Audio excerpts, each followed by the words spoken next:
Gerard, had a peculiar taste for food.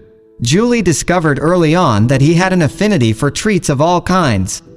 She couldn't resist spoiling him with various delectable tidbits, filling his days with indulgence.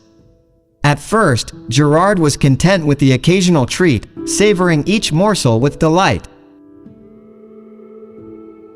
But over time, he grew accustomed to the decadent flavors and textures of these special treats. The regular cat food that once satisfied him no longer enticed his palate. He turned his nose up at anything that didn't match the standards of his newfound culinary desires.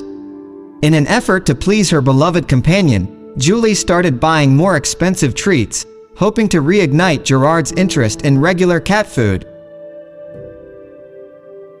And it worked, at least for a little while.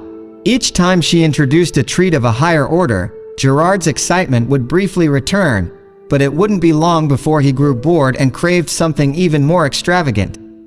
As time went on, Julie found herself spending a significant portion of her savings on Gerard's treats. The cost of keeping up with his finicky appetite began to take a toll on her financial stability. She loved Gerard dearly, but her resources were limited, and she couldn't sustain his lavish preferences forever. One day, Julie found herself in a difficult position. She had run out of money to buy the expensive treats Gerard had grown so accustomed to. She stared at her empty purse, contemplating the impossible situation she had found herself in.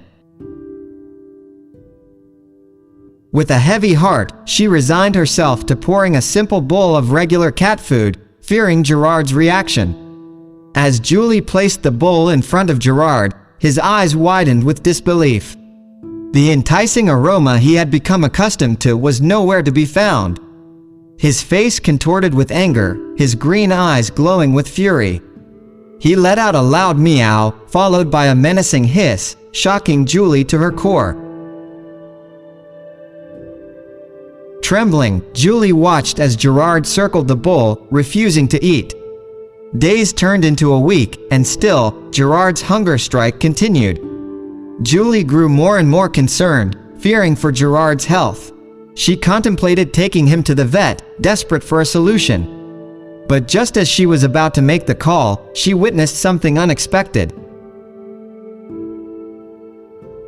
Gerard's resolve began to waver. The longing in his eyes overpowered his stubbornness. Unable to resist any longer, he pounced on the simple food in the bowl and devoured it greedily, as if he hadn't eaten in days. From that day forward, Gerard ate whatever Julie placed before him without complaint. The finicky feline had learned the value of unconditional love and the joy that could be found in the simplest of things.